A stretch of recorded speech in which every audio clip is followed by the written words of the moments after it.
नमस्कार आमी ज्योतिष सम्राट विनय शास्त्री। आज के आमार भिडियोर आलोच्य विषय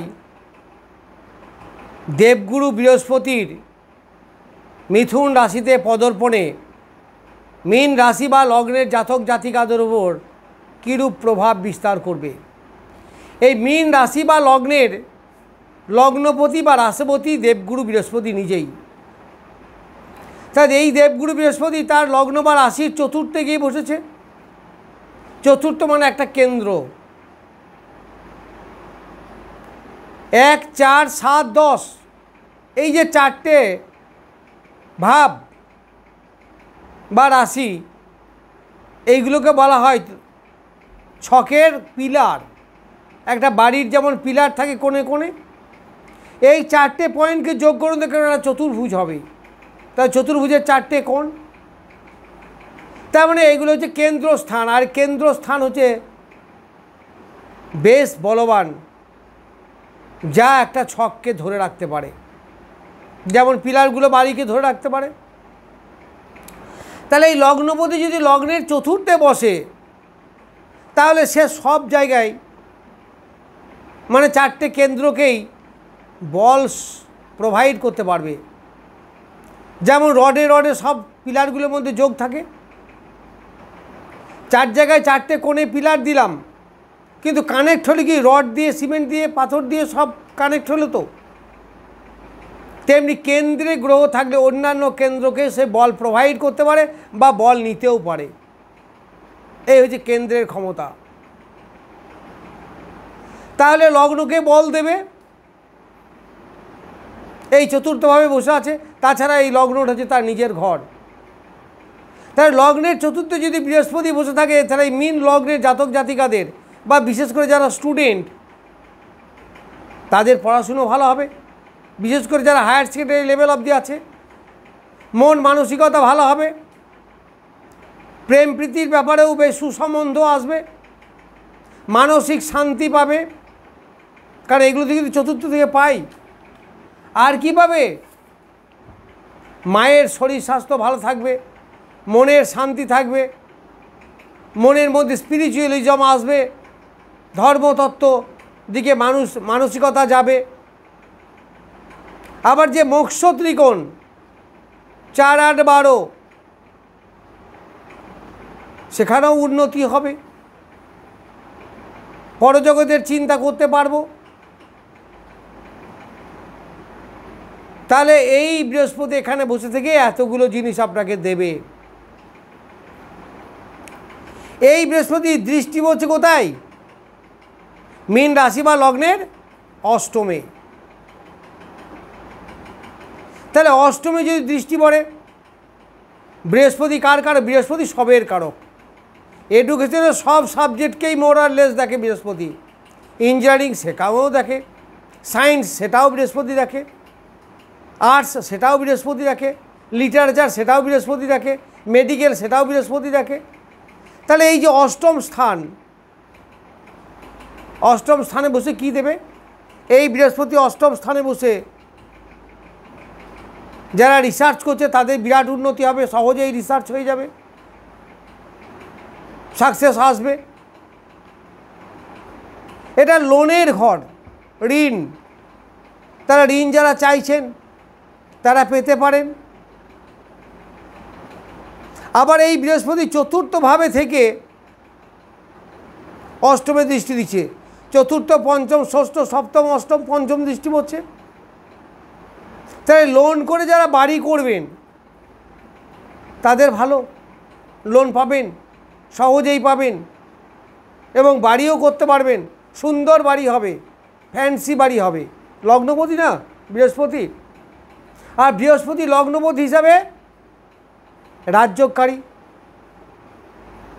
আবার এই লগ্নপতি হয়ে বৃহস্পতি আবার দশমপতিও বটে, ফলে কর্মের দিক থেকেও শুভ। তাহলে কর্মপতি এবং লগ্নপতি। তাহলে অষ্টমে দৃষ্টি দিচ্ছে। অষ্টম থেকে আর কি পাই আমরা? গোপন ব্যবসা। আর কি পাই?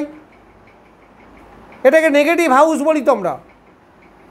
কিন্তু এই পঞ্চমপতি পঞ্চম দৃষ্টি এই জায়গা কিন্তু পজিটিভিটি দেবে। এর মধ্যে যে পজিটিভিটিগুলো আনবে আছে সেগুলোকে বের করবে। যেমন যারা জ্যোতিষে ব্যবসা করে, যারা লয়ার, তাদের ভালো হবে। এই সমস্ত ব্যবসা যারা করে তাদের ভালো হবে। সুদের ব্যবসা যারা করে সেটাও হবে, কারণ এটা গোপন স্থান, গোপনীয় ব্যাপার। এরপর দশমে দৃষ্টি দিচ্ছে, কারণ চতুর্থ বইলে দশমে তার সপ্তম দৃষ্টি।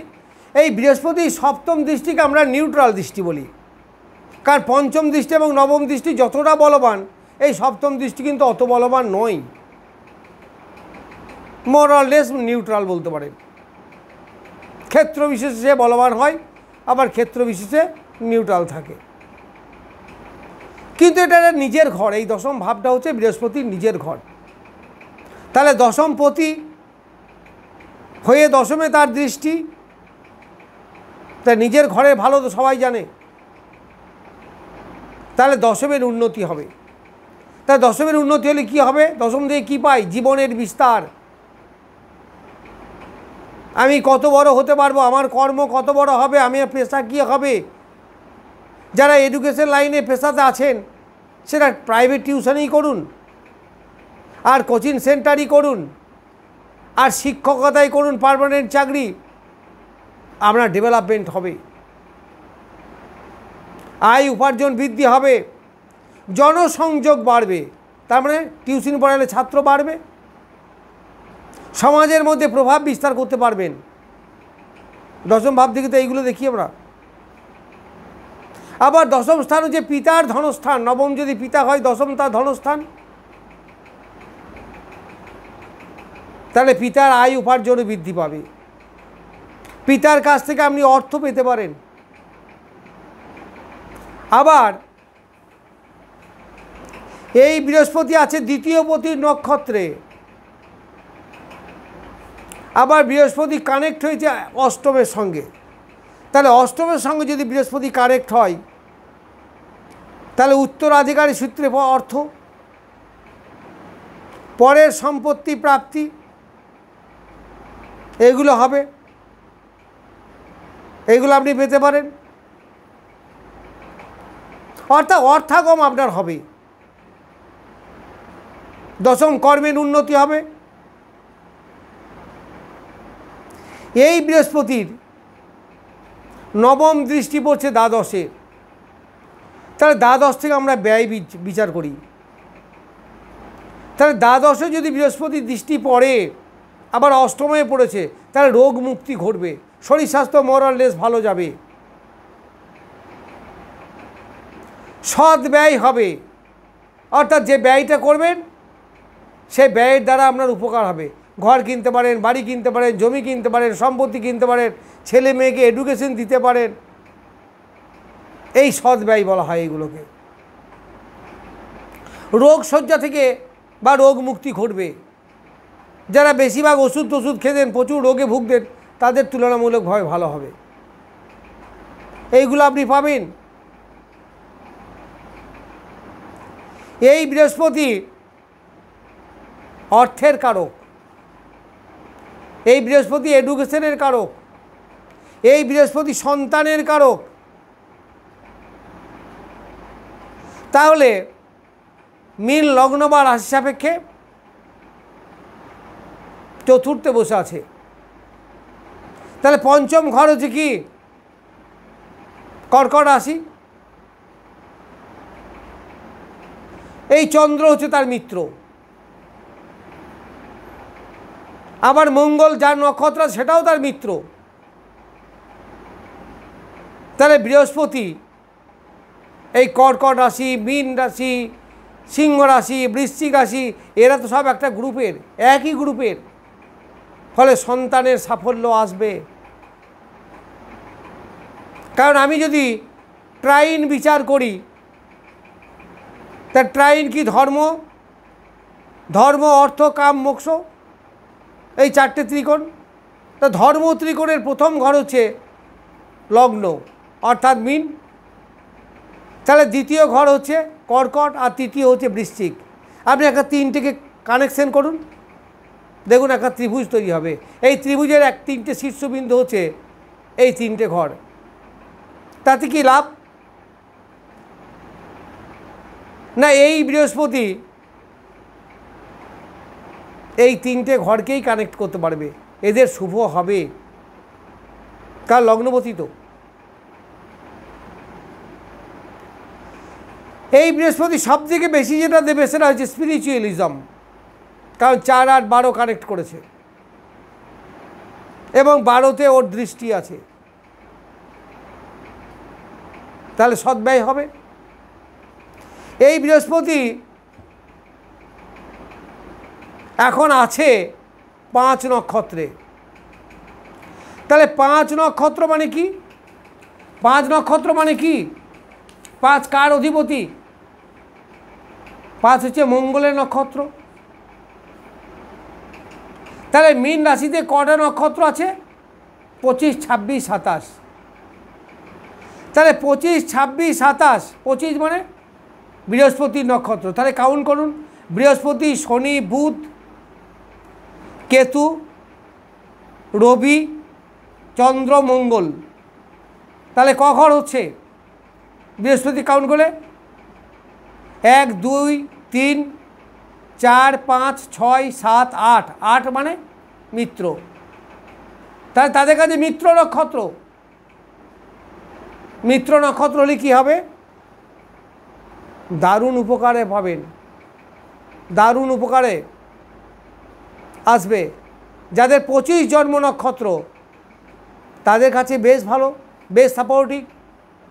এবার 26 যাদের জন্মত নক্ষত্র তাদের 7 হবে। 7 মানে বদ, এটা খুব একটা ভালো হবে না, এখানে খুব একটা ভালো হবে না,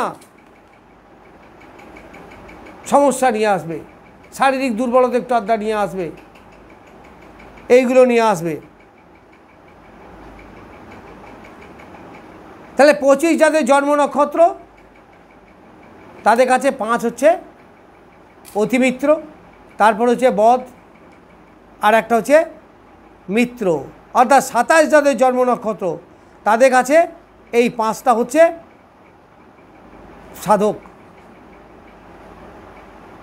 তাই না? তাহলে 27 মানে বুধের নক্ষত্র। তাহলে আপনারা কাউন্ট করুন, শেষে আছে বুধ, কেতু, শুক্র, রবি, চন্দ্র, মঙ্গল। কোথায় এলো? 4 আর 2 6। 6 মানে সাধক। সাধক মানে মোরাললেস ভালো, মোরাললেস ভালো। এখানে মনের শান্তি পাবেন, দাম্পত্য সুখ পাবেন, এইগুলো পাবেন।